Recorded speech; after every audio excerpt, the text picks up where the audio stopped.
So, I like how I always start these like this. So I actually wanted to. I was thinking about. Oh God, where did it start? And I always do this too. I always stammer and stumble over where I'm starting with. So I wanted to talk about something that was a little more like personal, directly to me and my experience, for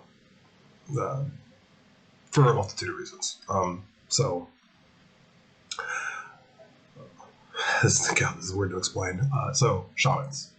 So what I mean by shamans is anybody that in a traditional olden times culture that would be tagged as a shaman, right? Like they had lots of particular attributes that were pretty common, and it carried across. It wasn't culture specific. Lots of the traits were very similar between the different tribes and regions that would select shamans even before they had contact with one another, right? So to some extent, there's this is a human recognition of some of these attributes and how people process them. And it's very fascinating to think about this for a few reasons. So like, I'll give you some examples of things that were sort of like commonly viewed as like shamanistic behaviors and like, sort of like more not necessarily prehistoric, but like, sometimes to a degree of pre-written language, sometimes like right after written language, like, back in the time when shamans were the norm, right? So we're talking like probably the ADs, or rather the BCs, maybe some to the extent the ADs. Anyway, point is, some of the traits and attributes shamans shared were very common. So like they would do things, for example, like talk to trees, right? And like actually have conversations with trees, like you would see a crazy homeless person doing, right? And cut themselves with knives and lots of different things that are like that you look at and it's striking behavior, like to the point where, we as modern day people might look at somebody and see that person's insane, but that was some behaviors like that were markers that someone might be a shaman and might be a visionary. And then they always had like incorporation of psychedelics and drugs and all sorts of stuff like that. So part of why I bring this up. Not genuinely not trying to be self-aggrandizing, but I think I at least have some shamanistic type traits. Like I have talked to trees for sure, and I've never cut myself with knives, but I kind of wonder in like a joking but serious way at the same time, if I didn't have comic books and video games and the internet, and it was literally just being around people all day, I don't know, I would have been cutting myself in front of trees, to be frank. So what's curious about that to me is, A, why is that a common trait among what various cultures who weren't in contact with one another believe to represent or not that inform them in some form or fashion? This person might be a shaman. Like, why were those the traits? And then why did all the cultures simultaneously, without being able to communicate with each other, also believe that those traits explicitly had utility and explicitly had utility for the purpose of providing vision? Like, that's very interesting. Because, like, to some degree, evolution is a blunt force instrument after a fashion, but it's not. It's like evolution is dumb, but it's not stupid. Is kind of the way I want to put it, right? So why is it that those were the traits, and why did all these people seem to share these traits, and why did all the people feel they should value these traits? Like, that's really, really fascinating.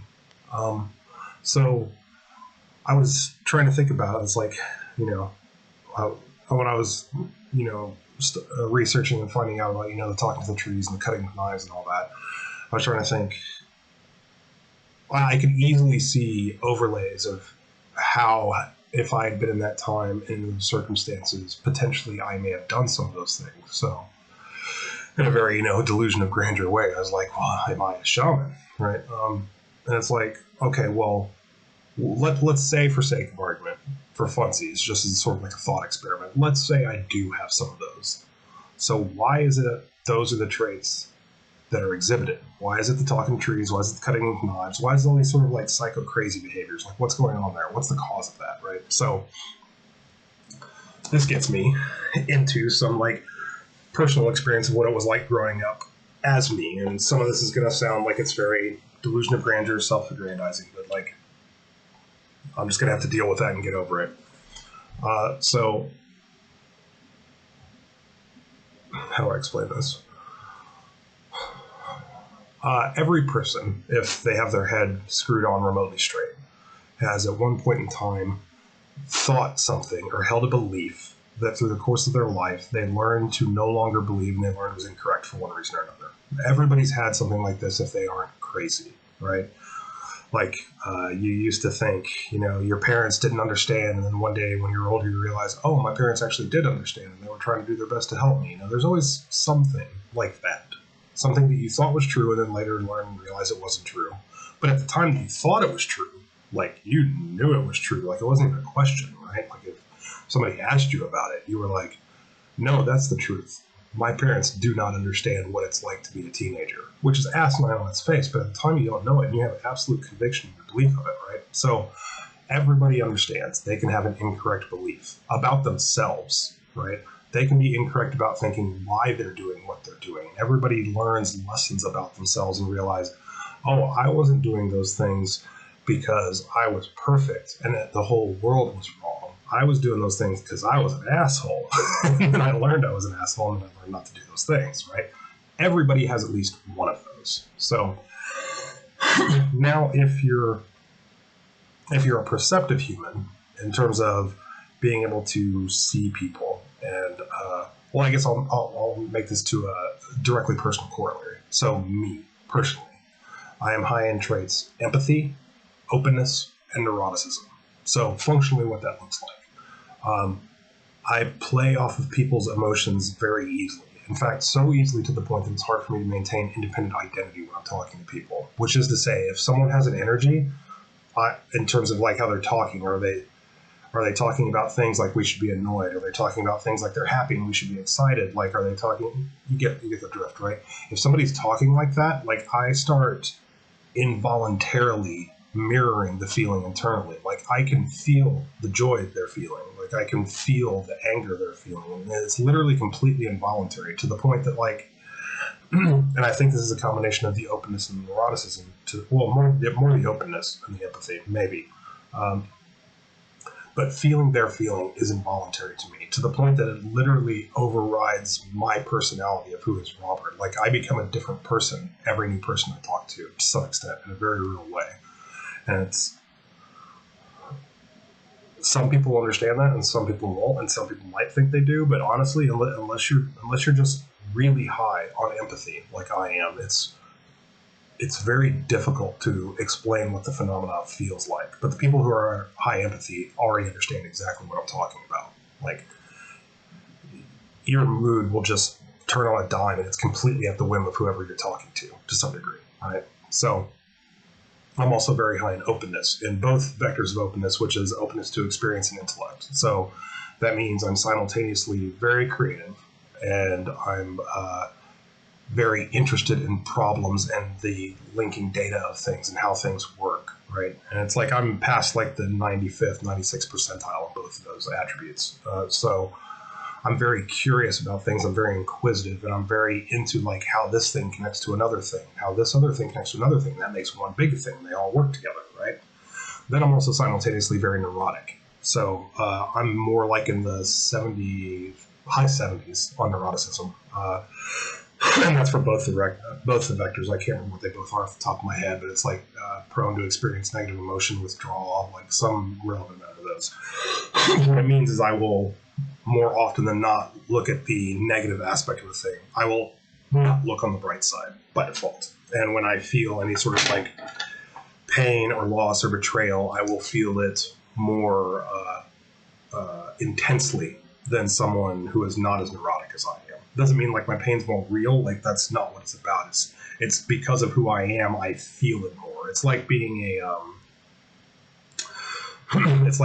a battery for that particular thing, or a very efficient conduit for that particular kind of electricity. Right? It's not about my pain more than your pain. Like it's not that at all. It just means I feel it more just because of who I am, or I feel it more intensely because of who I am. So if you take all of those things together, the high empathy to the point that like I can feel people, to the point that it overrides what I'm feeling, and that I'm extremely creative and I'm extremely interested in how all the things work together. So I'm constantly looking at, I can feel their feelings. So I'm looking at, why are they feeling that? How are they feeling that? What's going on? What are all the connecting things that are going on back and forth? So while I'm feeling it and seeing it override me and watching their facial cues, I'm analyzing what's going on and why that's happening. Why do they feel like that? What's different about this person that when they're talking about the same thing that a different person was talking about 5 minutes ago that they were extremely happy about, now this new person is talking about exactly the same thing, but now they're angry and agitated about that. Like my brain's on fire with that at the whole time that I'm experiencing their anger about it. And then simultaneously, I'm very neurotic, which often comes with a lot of negative emotions, self-doubt, right? So I'm constantly in this thing where I'm feeling who they are to the point that it's overriding my personality to some very real degree. I'm analyzing why it's happening, what's going on with this person, what's different from them. And all at the same time, I'm thinking I'm wrong, I'm stupid, I'm an idiot, and then I'm feeling terrible for it. So couple all those things together, right? Like already you can see that makes life in general feel a little weird. So that's one aspect of it. So, right. So that's like the raw material you're working with. That's like the fuel for the fire, right? The fire is when you're doing that, all that stuff's happening all at the same time, right? And you're empathetic. So not only are you feeling the emotions, but you're wanting them to not feel angry if they're angry. If you see that they're feeling distressed or dissonant, you want them not to be. And you're creative, you're intellectual, like you're neurotic, you're worried about them, right? So you want them to feel better. So the whole time that you're feeling this feeling, analyzing through it all, a great part of you is thinking, how do I fix you, right? Because to some degree, like you're actually seeing something that's wrong with them, right? Somebody that's seeing a thing that one person can be happy about and the other person can be upset about, like to some degree, and sometimes it's accurate, sometimes it's not, but to some degree you're thinking something's wrong with the angry person. How do I make them more like the happy person? Because if I could figure out how to do that, they would like it because they would feel happy more, or at least that's the theory that you have in your head at the time, right? So now you're talking to a person, feeling their feelings, analyzing what's going on with them, trying to figure it out in a way that you're doing it the hard way. So what I mean by that is empathy, neuroticism, openness. Like it's very much like the sort of like Sherlock Holmes adage. After you eliminate the impossible, whatever is left, however improbable, must be true. Like when all those traits, the way they work in me, I definitely go about figuring out what's wrong with people the hard way, which means I start going through all the things that it's not, rather than trying to hone in on what it is. And anybody who's good at anything that they do, it could be, like seriously, name a skill, right? Like it doesn't matter. Anybody who's good at it, one of the things they master is rather than trying to figure out what are all the bad ways, they try to jump ahead right to the right ways. Like, what are the right ways to do it? And they don't focus on the what's bad, because usually there's a few right answers and an infinite number of wrong answers. So trying to focus on the wrong answers takes you much longer to get to the right answer, because literally it's virtually infinite what the wrong answers could be. So empathetic, open, neurotic, I'm going through the wrong answers, and I'm going through them as fast as I can, to the point that like I can't even keep up with my brain about how it's doing it sometimes. Right? Like there's this space that I can exist in, sort of, that's like between like being conscious and unconscious. Like it's almost like my subconscious is driving sometimes, and it's more like I'm, rather than guiding it and trying to tell it what to do, it's more like I'm surfing it like it's an ocean wave, and that's how vast it is compared to like what my conscious mind is trying to do with it. So when I'm going through these wrong data points, it's almost like this sort of like weird meditative trance where I'm like not in control of the data analysis portion, but I'm like receiving the information from the data analysis portion that my subconscious is doing in the background. So it's very trance and meditative like. So going through all that, talking to this person in that experience, I'm sort of in this meditative trance, feeling what they're feeling and thinking I'm insane the whole time. That's what's going on. Now, the person I'm talking to, they are the person that I was talking about at the very beginning. They're the person that has a belief. They know who they are, right? They're wrong, but they know who they are right then in that moment, right? And you're talking to this person and you say, hey, I hear you saying this thing, and I think what you're feeling is this. And they go, no, that's not what I'm feeling. Like, I know what you're talking about. Like, because I've seen people do X, Y, and Z. That's not what I'm doing. Now, me on the other end of that conversation, I'm immediately like, oh, am I wrong? Am I stupid? Like, what did I miss? What did I miss? What happened? Like, what went wrong? Like, this person clearly knows what they're talking about, right? And to some degree, part of what you start doing when you're struggling with this, am I wrong? Am I right? Am I crazy? Is you start looking for people that you feel like you can respect and you can rely upon, right? Because, like, at some point through this process of struggling with how this whole thing works, you get to the point of realizing, oh, some people just literally don't understand who they are. And, like, at some point, if you're lucky, you get that, right? But then it's like, okay, well, how do I actually use this tool, use this thing in my brain that, like, doesn't turn off, this thing that, like, actually overrides my emotions, making me feel like I'm a different person. Like, I can't make it stop. So how do I use it and turn it to my advantage? So to some degree, you want to hone the tool, right? In order to hone the tool, you need sharp tools. And that means you seek out people you can respect, people who are smart, who are sharp, who are not self-deceptive, best you can tell, right? Like, you look for those people and you find them and you talk to them. And the problem is you run into exactly the same problem because they're still human beings, right? I'm still a human being, right? I think I've thought all sorts of dumb shit about myself, what my identity, who I was, that I was just flagrantly wrong about. But at the time, I was 100% convinced I was right. And I could make a very, very compelling argument as to why I was right, because I was so smart, right? So now you look for people that are the top echelon that you can get access to in terms of their self-awareness, their identity, their intellect, their capability. And now you're like, okay, now I'm going to point this thing at them. And you point at them and you make some observations. They're like, no, I know what you're talking about. That's not what I'm doing. But they're still doing the same thing. They still don't understand something about themselves that potentially you actually do. And that's sort of where the crux of why I think shamans behave the way they do comes from. Because what if you're so fucking good at being able to detect who a person is, what they're doing, and why, that virtually no matter who you talk to, you're 5 to 10 to 20 to infinite years ahead of them in terms of their self-awareness of who they are, why they do what they do. Like, what if you're so proficient at being able to see the truth of the core of a person that you can't find a person that sees that you're accurate, because they're all in the phase that's like 5, 10, 20 infinite years behind you in what you see, right? And you're that sort of person where you're feeling their feelings all the time and you can't shut it off. And you're the kind of person that never stops thinking, I'm wrong, I'm stupid, I'm an idiot, I'm insane, I'm crazy, right? You take all those things together. Like, it's not hard to see why sometimes people end up talking to trees and cutting themselves with knives, right? Because it's like, you can't find any validity that what you're thinking is proper.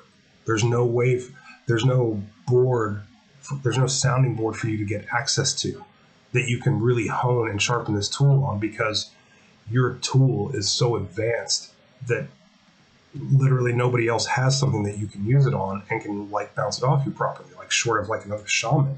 And, like, it's ludicrously rare that those people exist, especially if you're talking like small communities back in, like, the day when, like, before people had written language in some cases. So you were literally the only person like you.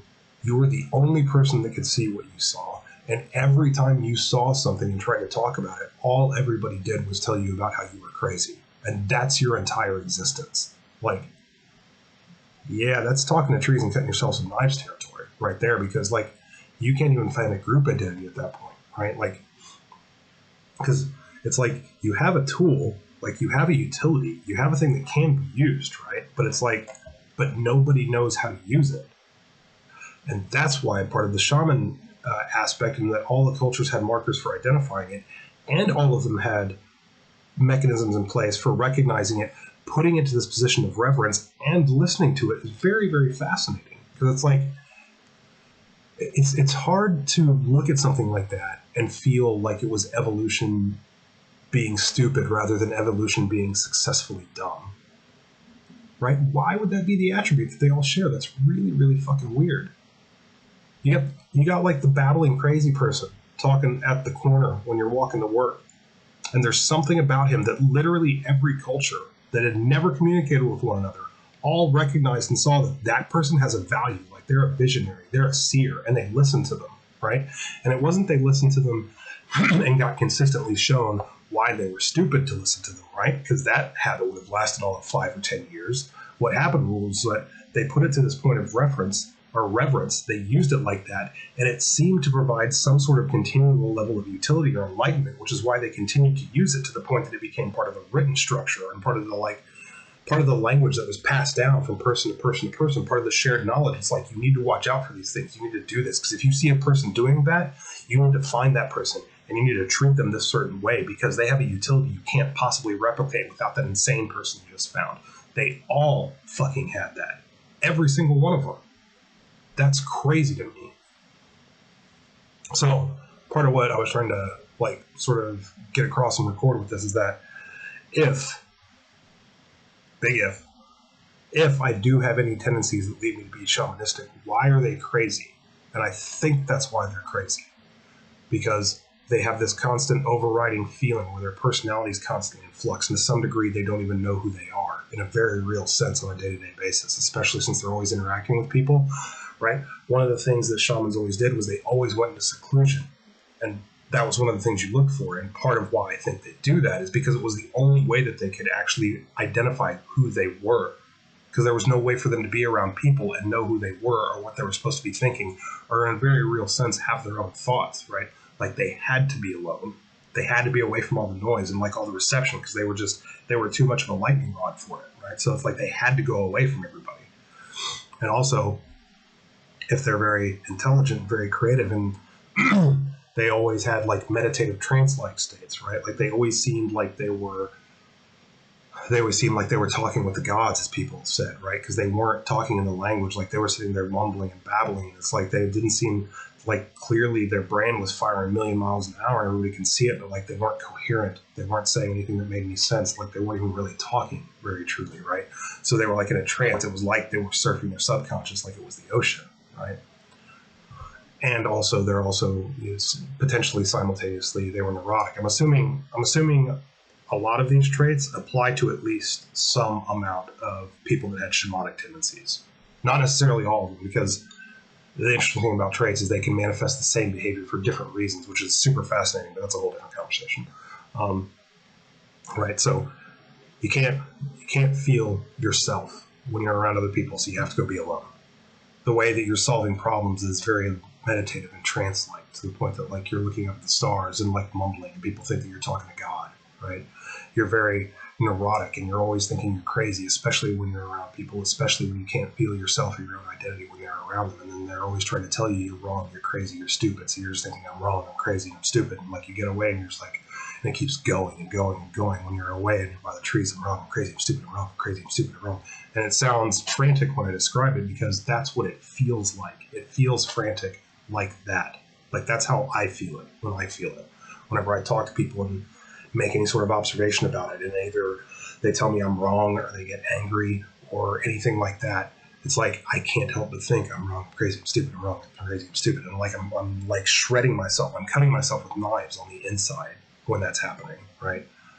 So, but what's really interesting about the shaman aspect of it is every culture, without communicating, recognize some level of how this phenomenon manifests physically, and could describe it in a way that a 5-year-old could see it and know shaman, and simultaneously said, and it has utility, and did that year over year because it seemed to actually provide utility, which sort of like lends some credibility to my belief about us being psychologically polymorphic in the same way that we're sexually dimorphic. I don't think our psychological attributes are random. I think they're actually, in as much as it's possible, evolutionary intelligent design. I think every psychological vector, personality attribute, the ratings, the scales, the way they interact, like I don't think they're an accident. I think they're very much by some sort of evolutionary design of it being dumb and good and not being stupid.